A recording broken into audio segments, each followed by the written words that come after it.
Olá, segunda série. Iremos começar uma aula online sobre os seres procariontes. Antes de falar um pouquinho dos seres procariontes, eu trouxe esse cladograma aqui, que traz a classificação dos três domínios. Domínio eucário, que seriam os seres eucariontes, o antigo reino Monera com os seres procariontes, bactéria, agora nesse novo domínio, e a arqueia também nesse novo domínio aí. Os dois juntos são considerados aí seres procariontes, então são seres que não possuem a membrana nuclear. E aí essa apresentação vai ser sobre esses seres procariontes.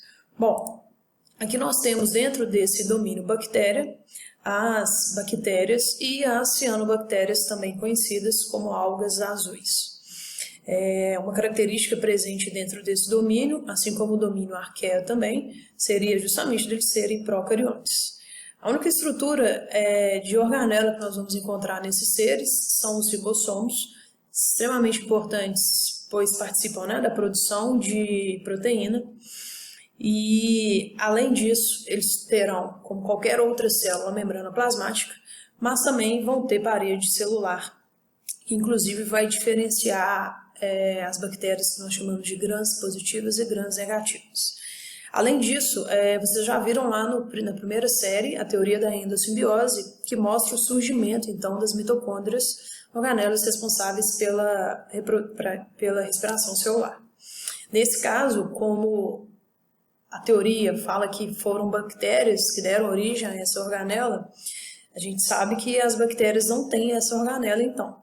Com isso, elas têm uma outra estrutura, que seria uma invaginação da membrana plasmática, que nós chamamos de mesossomo, que vai ser responsável, então, pela produção de energia nesses seres. Aqui, nessas imagens, nós estamos vendo aqui, bactérias, e aqui as cianobactérias. Bom, aqui é para a gente verificar o quanto que essas bactérias são pequenas em relação ao glóbulo vermelho, que está mostrando aqui nessa imagem, e o quanto que os vírus, que está mostrando aqui na beiradinha, são pequenos em relação às bactérias e também, consequentemente, em relação aos nossos glóbulos vermelhos. Para vocês terem noção, o tamanho da bactéria vai variar aí de 0,5 micrômetros a 0,75 milímetros, que seria aí a maior bactéria que a gente tem. Bom, uma estrutura que é comum às bactérias é a parede celular. Só que você vai ter bactérias que nós chamamos de bactérias gram-positivas e outras gram-negativas. Isso tem a ver com o método de coloração que foi feito justamente por um cientista, por um pesquisador com o sobrenome Gram, por isso que deu esse nome. E essa coloração tem a ver justamente com as estruturas presentes nessa parede celular. A parede celular de ambas são compostas por peptídeo-glicano. Só que aquela chamada gram-positiva, o peptídeo-glicano que está aqui em roxo, é uma camada mais espessa. Já aquela que é gram-negativa, o peptídeo-glicano é um pouquinho mais fino, além disso, tem uma camada externa, também de lipoproteína semelhante à membrana plasmática. E aí nós vemos um nome para essas bactérias de grãs negativas. Quando a gente vê no microscópio, a gente observa as bactérias grãs positivas com essa coloração mais roxa, enquanto que as grãs negativas são coloridas com uma coloração mais rosa. Bom, nós temos vários tipos de bactérias e, inclusive, o nome científico de algumas delas irá nos remeter à forma dessas bactérias, como, por exemplo, Vibrio cholerae. A forma, então, do causador da cólera é justamente um vibrião. Outro muito conhecido são os lactobacilos, que a gente encontra aí em leites fermentados, que também tem o formato aí de bacilo, por isso que deu esse nome. Aqui é mais a nível de curiosidade, aí mostrando os diversos tipos de formas bacterianas que nós temos. Bom, em relação ao metabolismo bacteriano, a gente vai ver que grande parte das bactérias são heterótrofas, então utilizando de um alimento com fonte externa, e temos algumas também que são autótrofas e aí elas são conhecidas como algas azuis, que daqui a pouquinho a gente vai falar um pouquinho mais sobre elas. Temos também bactérias que são autótrofas, que ao invés de utilizar a fonte de luz como fonte de energia, que seriam essas algas azuis ou as cianobactérias, temos também aquelas que são quimiosintetizantes, que vão utilizar então de uma molécula inorgânica para a sua produção de energia. Aqui nós temos dois exemplos de bactérias que são quimiosintetizantes, mostrando então, na verdade, desculpa, que a gente tem um exemplo desse processo de utilização de uma molécula inorgânica como fonte de energia, e essa energia sim sendo utilizada então para a produção de glicose aqui, como fonte de energia. Já na bactérias, aquelas que fazem fotossíntese, elas vão ter, ao invés de clorofila, como a gente vê nos vegetais, vai ter um pigmento chamado bacterioclorofila, que vai ser, então, responsável pela absorção dessa luz e, posteriormente, a produção de glicose. Outra coisa aqui que a gente vai ver também, nesse caso dessa reação química aqui, ela está mostrando que é uma fotossíntese não oxígena, ou seja, o oxigênio não é produzido no processo. E sim, aqui a gente está vendo quem é produzido é o enxofre. Bom, em relação ao processo de obtenção de energia, a gente vai ter bactérias que fazem então a fermentação ou a respiração anaeróbia, que vai ser justamente na ausência de gás oxigênio, com isso produzindo 2 ATPs. É um metabolismo que é muito ineficaz, mas que várias bactérias irão fazer. Já você tem aquelas também que fazem respiração aeróbica, produzindo em torno de 38 moléculas de ATP por glicose consumida e utilizando o oxigênio nesse processo. Temos também aquelas bactérias chamadas anaeróbias facultativas, em que, quando o ambiente tem a presença do gás oxigênio, elas irão fazer a respiração aeróbica, uma vez que é mais eficiente, e também bactérias que, caso o oxigênio não esteja presente no ambiente, elas conseguem fazer, então, o processo de fermentação. Por isso nós chamamos de anaeróbias facultativas.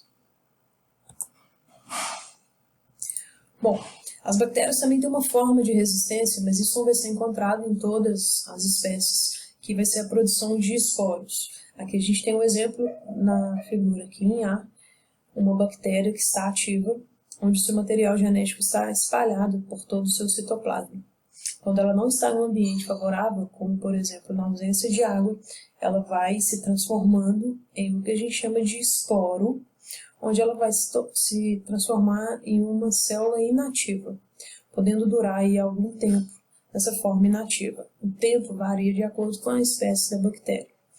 Um esporo que é muito conhecido é o Bacillus anthracis, que é inclusive conhecido como uma arma biológica. Aqui está mostrando os esporos na forma aqui esférica, já a forma ativa é a forma de um bacilo, né? Como se fosse um bastão, igual nós vimos, aqui estaria a forma ativa dele. Bom, agora eu vou falar com vocês um pouquinho sobre a reprodução bacteriana, principalmente aquela que ocorre quando o ambiente está favorável, onde nós temos alimento, temperatura, temos água disponível em abundância, é um ambiente favorável para o crescimento desses micro-organismos. E aí elas irão fazer reprodução assexuada, que é um crescimento exponencial. Também conhecido como bipartição, cisparidade, onde uma bactéria ela vai se dividir em duas, e para que isso ocorra, ela precisa duplicar o seu material genético. Então ela duplica o material genético e posteriormente ocorre a divisão então, do seu citoplasma, da sua membrana plasmática e da sua parede celular. Vou mostrar um videozinho que mostra justamente isso, essa divisão binária, cisparidade ou bipartição. Tenta fixar o seu olhar em uma bactéria e ao longo do processo está ocorrendo então várias divisões binárias, é um crescimento exponencial e você acaba até se perdendo da grande quantidade de bactérias que são formadas ao fim desse processo. Essa cena aí está acelerada, mas é só para a gente ter noção do quanto que é rápido esse crescimento bacteriano. Bom, agora vamos falar um pouquinho também sobre a questão de formas que essas bactérias elas apresentam para aumentar a variabilidade genética, uma vez que elas não fazem reprodução sexuada, porque elas não apresentam gametas, né, formação de gameta.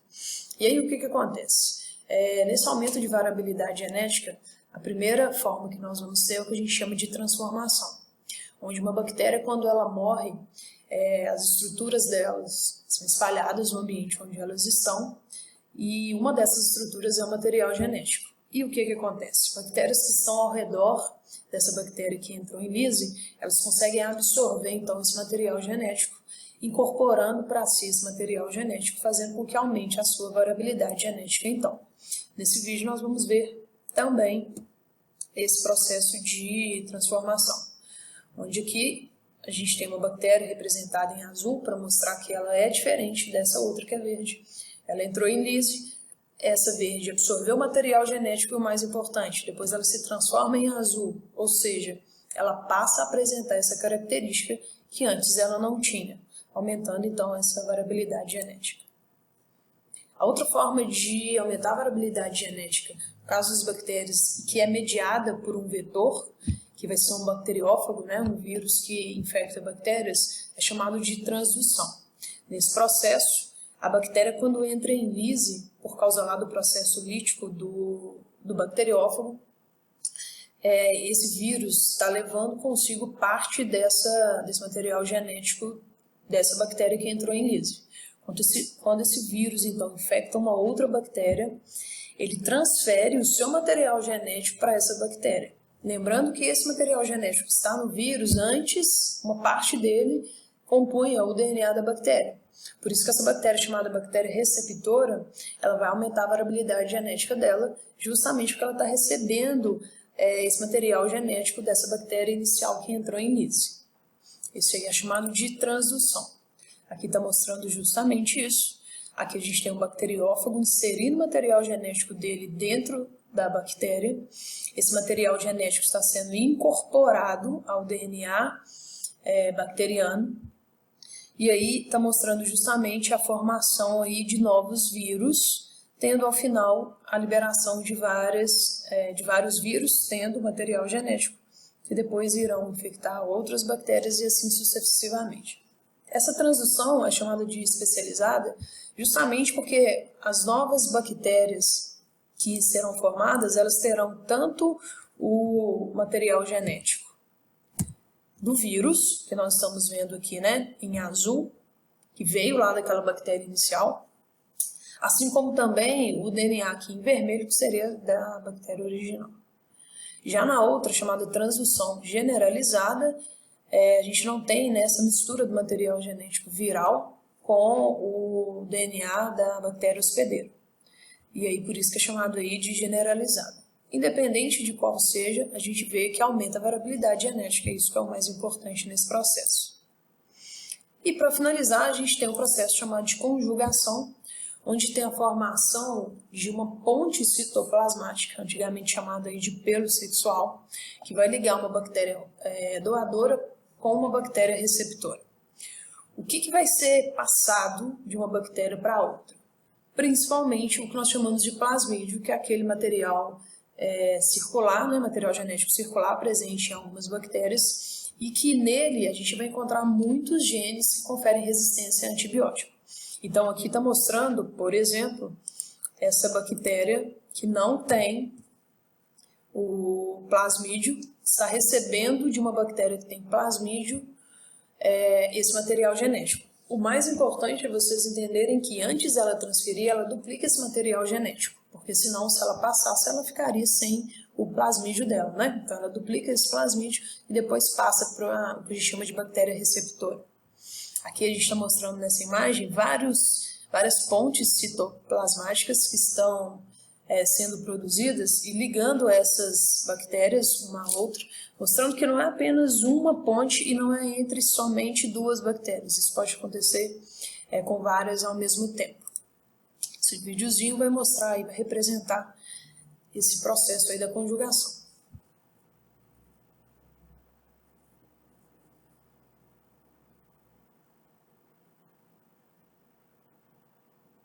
Olha lá a mudança da cor justamente para mostrar que tem essa nova característica. Bom, sobre a questão dos antibióticos, a gente vai ver que eles vão impedir então a reprodução das bactérias, também chamados de antibióticos bacteriostáticos, ou então matando essas bactérias, também conhecidos por antibióticos bactericidas. Os antibióticos eles são substâncias que vão impedir então a proliferação dessas bactérias ou matar essas bactérias, e eles devem ser utilizados com muito cuidado, de acordo com a orientação médica, justamente para que, por seleção natural, essas bactérias, chamadas superbactérias, não sejam selecionadas e acabem aumentando em quantidade por meio aí da divisão binária. Para evitar isso, nós temos um exame chamado antibiograma, estou mostrando aqui embaixo, em que a gente faz um meio de cultura propício, né, para o crescimento bacteriano. A gente colhe, por exemplo, usando um suave, as bactérias presentes na sua garganta, caso você esteja com uma infecção na garganta, por exemplo. E você passa esse suave, que é um cotonete maior, né, nesse meio de cultura. Depois disso, você vai pegar esses discos em que cada disco foi embebido em um diferente tipo de antibiótico. E aí você coloca aí nessa placa de Petri. Leva para uma estufa para deixar em temperatura adequada e depois de 48 horas você verifica o crescimento bacteriano. O que está em marrom aqui, né, essa coloração mais escura, mostra justamente o crescimento bacteriano. E essa região onde não houve esse crescimento a gente chama de anel de inibição, que é justamente a região onde não houve crescimento bacteriano. Então aqui a gente pode ver que teve vários antibióticos que foram eficazes em relação a essa bactéria e outros a eficácia não foi muito alta. E aí, qual que é a importância desse exame? É você direcionar, você usar da forma correta um antibiótico que faz mais efeito em relação a esse tipo de bactéria. Então, nesse caso aqui, por exemplo, a gente poderia utilizar esse antibiótico aqui e não iríamos utilizar esse antibiótico aqui, porque o anel de inibição dele foi muito pequeno.